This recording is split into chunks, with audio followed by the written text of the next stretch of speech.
안녕하세요. 평생학교 시청자 여러분, 보컬 강사 박상준입니다. 자, 여러분 어느덧 8강 마지막 강의 시간이 되었습니다. 막상 마지막 강의라고 하니까 보다 더 쉽게 설명드렸어야 했는데 많이 어렵게 느껴지신 건 아닌지, 혹시나 제 강의 내용에 부족함을 느끼시진 않았는지 뭔가 좀 아쉽기도 하고 그렇습니다. 그래서 이번 마지막 강의를 통해서 여러분들이 느끼시게 될 그 부족함을 어떻게 하면 더 채워드릴까 하고 고민을 많이 해봤는데요. 아무래도 노래에 관심 있어 하시는 많은 분들의 궁금증을 해소시켜드리는 시간을 갖는 것도 괜찮지 않을까 하는 생각이 들었습니다. 이번 마지막 강의 8강은 제가 지금까지 노래를 잘하고 싶어서 또는 트롯을 잘하고 싶어서 노래를 막 시작하시는 분들부터 지금 활동하고 있는 가수분들까지 제가 정말 많이 만나봤잖아요.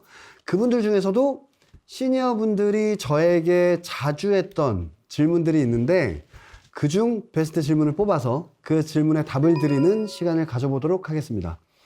아마 이 질문들은요, 지금 이 방송을 시청하고 계시는 분들에게도 궁금한 질문들일 거라고 생각을 합니다.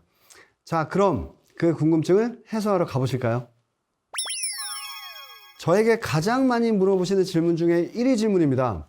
노래를 정말 잘하고 싶은데 음정 박자 맞추기가 너무 어려워요. 음정 박자가 좋아지려면 어떤 연습을 하면 좋을까요? 라는 질문입니다. 다들 공감하시죠? 아, 그래, 맞아. 저거 내 얘기인데, 하시는 분들이 계실 것 같은데, 먼저 음정에 대해서 한번 말씀드려 볼게요. 우리가 소위 말하는 음치이신 분들은 내가 지금 부르는 이 노래가 반주에 맞는지 맞지 않는지도 모르는 경우가 대다수예요. 이렇게 음정에 대해서 어려움을 느끼시는 분들의 대다수가 음악에 귀가 열려있지 않다는 건데, 음정을 맞추는 감각을 키우는 건 생각보다 어려운 일이어서 오랜 시간 동안 음정 연습을 하셔야 합니다. 그래서 저는 개인적으로 이런 상황을 겪고 계신 분들은 노래를 부르기 전에 우리가 악기의 황제라고 불리죠. 피아노 악기를 배우시는 걸 추천해 드리고 싶어요. 제가 피아노를 배우는 걸 추천하는 이유는 음정과 박자는 노래의 가장 기초가 되는 부분이지만 교정하는 게 상당히 어렵다고 말씀드렸죠. 혼자서는 내가 정확한 음정을 내고 있는지 아닌지도 모르는 경우가 많아서 옆에서 도움을 주시는 분들과 함께 연습하는 게 제일 효과적이기 때문이에요. 그래서 피아노를 배우시면 정확한 음정과 박자감 향상에도 도움이 되고 내가 부르고 싶은 노래의 멜로디를 직접 피아노로 쳐보면서 정확한 노래의 음정이 어떻게 되는지 계속 귀로 듣고 따라 부르는 연습을 하셔야 돼요. 그리고 건반을 누르면서 알아가게 되는 좋은 점이 음정이 올라가는구나, 이렇게 치니까 음정이 내려가는구나, 이런 음정 상하 관계를 알게 돼요. 이렇게 음정의 상하 관계만 알아도 노래 멜로디를 익히고 부르는데 도움이 많이 되실 겁니다. 그래서 노래를 먼저 배우시는 것보다 피아노 악기를 먼저 배우는 걸 추천해 드리는데, 요즘엔 또 보컬 학원에서도 보컬 선생님이 피아노로 음정감 향상시키는 수업을 하니까 도움을 받아보실 수가 있으실 거예요. 이번에 박자를 맞추기 어려워하는 분들을 위한 시간입니다. 여러분들이 좋아하는 대중가요는 대부분의 모든 곡들이 절대 박자예요. 당연 트롯도 마찬가지겠죠. 노래가 처음 시작하면 끝날 때까지 똑같은 박자라는 거예요. 가끔 노래에 따라서 박자가 중간에 바뀌는 변박곡들이 있긴 하지만 상당히 드물어요. 노래 대부분의 곡이 첫 시작부터 끝날 때까지 똑같은 박자로 시작해서 끝난다는 그 이야기입니다. 노래 부를 때 유독 박자를 어려워하시는 분들의 공통점이 있어요. 그 공통점이 뭐냐면 음악을 들을 때 머리로만 그 박자를 이해하려고 하는 겁니다. 노래를 부를 때에는 몸의 움직임도 써야 되는데 이런 움직임 없이 가만히 서서 그냥 음악을 움직이지 않고 들어요. 그리고 머리로만 박자를 세는 거예요. 이쯤인가? 이쯤 되겠나? 약간 이런 느낌으로. 박자를 어려워하시는 분들은 음악을 들을 때 반드시 하셔야 되는 게 있는데, 그게 뭐냐면 몸의 리듬을 같이 가지고 가셔야 합니다. 이게 무슨 말이냐면 음악을 들을 때 박자가 이렇게 되는구나, 머리로 박자를 세는 것과 몸이 리듬을 타는 것, 이 두 가지가 같이 가줘야 노래를 부르실 때 더 정확한 박자감으로 노래를 부르실 수 있다는 이야기입니다. 음정이 좋아지기 위해서 피아노 악기를 배우는 것처럼 박자를 어려워하시는 분들에게도 이 악기를 배우면 좋다고 추천해드리고 싶은 악기가 있어요. 여러분들도 예상하실 수 있는 그 악기는 바로 드럼입니다. 악기 중에서 박자에 가장 민감한 악기가 드럼이에요. 드럼은 뭐 악기 연주자들 그리고 노래 부르는 사람들에게 좀 더 정확한 박자를 제공해야 하는 그런 악기거든요. 뭐 리듬도 되게 다양해요. 뭐 4비트, 8비트, 16비트, 뭐 셔플, 스윙, 폴카 등등. 이 안에는 트롯도 포함되어 있습니다. 그래서 정리하자면 박자는 머리로 세는 것과 몸으로 타는 것이 하나가 되는 게 중요하기 때문에 오늘부터 내 귀에 음악이 들린다면 음악을 들으면서 몸으로 리듬을 타시기 바랍니다. 뭐 손가락을 까딱까딱 움직여도 되고요. 머리를 이렇게 움직이셔도 됩니다. 당연히 처음부터 잘 맞진 않겠지만 중간중간에 뭐 노래랑 내 몸의 움직임이 맞아 떨어짐을 느끼실 수가 있을 거예요. 그렇게 해서 계속 연습할수록 박자가 이렇게 딱 내 몸에 맞는 느낌이 딱 드실 거거든요. 그 느낌들을 자주 느끼셔야 돼요. 자, 저에게 또 가장 많이 물어보시는 질문 중에 또 하나의 질문입니다. 저는 노래가 좋아서 노래를 배우고 싶은데 가요교실을 다녀야 할지 보컬 학원을 다녀야 할지 잘 모르겠습니다. 자, 우리 시니어분들이 가장 많이 하시는 질문이에요. 보컬 학원은 보통 1대1 수업으로 진행이 되고 노래교실은 뭐 10명, 20명, 많게는 막 몇백 명까지 수업을 하거든요. 이 질문은 제가 쉽게 정리해 드릴게요. 노래를 재밌게 배우시고 싶으신 분들은 노래교실, 노래를 좀 더 심도 있게 배우고 싶으신 분들은 보컬 학원을 다니시면 됩니다.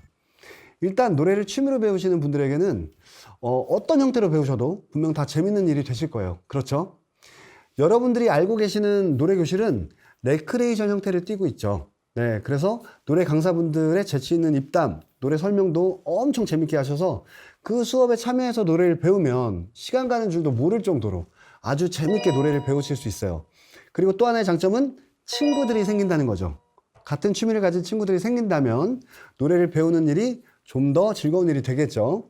하지만 이 노래교실도 조금은 아쉬운 부분이 있는데 재밌고 즐겁게 노래를 배울 수는 있지만 좀 더 심도 있는 노래 학습이 하기가 어려워진다는 아쉬운 부분이 있습니다. 그리고 사람마다 잘하는 게 다 다르고 못하는 게 다 다른 것처럼 뭐 어떤 사람은 운동을 잘하는데 춤을 못 춘다거나 공부는 잘하지만 운동신경이 많이 떨어진다거나 이렇게 다른 것처럼 노래도 사람마다 잘하는 부분이 다 다르고 못하는 부분들이 다 달라요. 그래서 사실 노래 수업은 단체 수업보다 개인 1대1 레슨이 훨씬 효과적이어서 보컬 학원 중에는 단체 수업을 하지 않는 학원들도 많이 있습니다. 그래서 나는 어려운 건 딱 질색이야, 재밌게 노래를 배우고 싶어 하시는 분들은 노래교실에 등록하시는 게 좋습니다. 그럼 노래교실에 대해서 알아봤으니까 이제 보컬 학원에 대해서도 잠깐 알아봐야 되겠죠? 나는 재밌게 노래하는 것보다 조금은 힘들고 어렵더라도 실력 향상을 원한다 하시는 분들은 보컬 학원을 선택하시면 되는데, 보컬 학원의 장점은 보컬 커리큘럼이 구체적이고 1대1 수업으로 진행되는 경우가 대부분이어서 선생님이 나에게 집중하는 수업 분위기예요. 그리고 녹음 수업을 할 수 있는 장점이 있고, 보컬 선생님들이 오랜 시간 노래를 해왔던 분이시고 무대에서는 플레이어로서 활동했던 선생님들이 많아서 노래할 때 필요한 노하우들을 많이 전달받을 수가 있어요.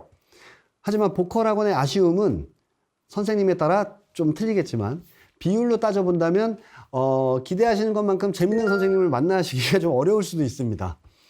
그리고 학생의 부족한 것들을 채우기 위해서 선생님들은 좀 더 강도 높은 수업을 하실 수도 있어요. 어떤 테크닉이 안 된다 하면 될 때까지 시킨다거나 뭐 또 제가 이렇게 설명드리니까 또 겁이 나시죠. 네, 하지만 걱정 안 하셔도 됩니다. 보컬 학원은 취미반이라는 게 있으니까요. 자, 그리고 혹시 보컬 학원을 가보신 분들은 아실 거예요. 보컬 학원을 가보니까 젊은 사람들이 엄청 많던데 나이든 내가 이렇게 와도 되는 건지 모르겠다며 조금은 어색하고 불편한 분위기를 느끼시는 분들이 많습니다. 그런 건 전혀 걱정 안 하셔도 됩니다. 그 젊은 학생들이 우리 학원에 나이 많으신 분이 오셨는데 어색하게 생각하는 학생들은 단 한 명도 없을 거예요. 그러니까 좀 더 디테일한 노래 수업을 받으시길 희망하시는 분들은 노래교실보다 보컬 학원 등록을 추천합니다. 또 하나의 질문. 저는 노래만 하면 목이 아프던데 어떻게 해야 될까요? 보통 이 질문을 하시면 저는 그분에게 혹시 노래를 얼마나 하세요? 뭐 일주일로 이야기를 한다고 하면 여쭤보거든요. 그러면 뭐 일주일에 한 번 뭐 2주에 한 번? 뭐 노래를 자주 하진 못하죠. 뭐 가끔 친구들이랑 노래방 갈 때 이럴 때나 부르죠. 이런 분들이 많아요. 운동을 하려고 이제 헬스장을 등록해서 오랜만에 운동을 하면 어때요? 개운하고 뿌듯하지만 그 다음날엔 근육통이 찾아오죠. 네. 어제 운동할 때만 해도 잘 돌아가던 목과 막 허리가 근육통 때문에 막 돌아가지도 않고 온몸이 쑤시는 경험을 해보신 분들이 많으실 겁니다. 그런데 그 헬스장을 일주일에 한 번, 2주에 한 번 가서 운동한다고 하면 어떨까요? 운동을 하실 때마다 어김없이 그 근육통은 다음날 여러분들을 계속 찾아갈 거예요. 이런 근육통과 멀어지려면 꾸준히 운동을 하셔야 근육통과 멀어질 수가 있겠죠. 뭐 매일 아니면 뭐 혹은 2, 3일에 한 번씩 꾸준하게 운동을 해주는 겁니다. 그러니까 목을 사용하는 것도 꾸준하게 계획적으로 사용하셔야 성대가 단련이 되면서 처음에는 3, 4곡만 불러도 목이 아팠는데 5곡, 10곡 불러도 괜찮은 상태가 될 수가 있어요. 매일 노래하던 가수들도 한동안 노래를 하지 않다가 노래를 하면 한 곡만 불러도 목이 따끔거린다거나 불편함을 느끼거든요. 이런 걸 보면 꾸준하고 계획적으로 노래 연습하는 게 중요하다라고 말할 수가 있겠습니다. 마지막으로 질문 하나 더. 네. 보통 젊은 분들은 이 질문을 하지 않아요. 그런데 시니어 분들 중에 가끔 이 질문을 하시더라고요. 날계란 먹으면 노래가 잘 되나요? 네. 저도 예전 노래했을 때 제가 먹은 날계란을 세어본다면 아마 10판도 넘게 먹었을 거예요. 일단 이 질문에 답을 드리기 전에 저는 오히려 날계란을 드시고 노래해보시라고 권유드리고 싶어요. 네. 노래하기 전에 날계란 하나 딱 드시고 노래해보시면 이제 점점 목의 건조함을 느끼시면서 이제 목이 마르면서 물을 찾게 되실 거예요. 네. 날계란은 그 찐득찐득한 점성이 있잖아요. 오히려 노래하기가 더 불편하실 겁니다. 자, 설명으로 답이 되었다 생각하고 노래에 관심 있는 시니어분들이 궁금해하시는 질문들을 가지고 답해드리는 시간으로 마지막 8강을 꾸며봤습니다. 이렇게 노래와 트롯이라는 주제로 평생학교 시청자 여러분들과 만날 수 있어서 저에게도 정말 좋은 시간이었습니다. 앞으로도 더 즐겁게 재밌게 노래하시길 바라면서 마지막 8강 마치겠습니다. 감사합니다.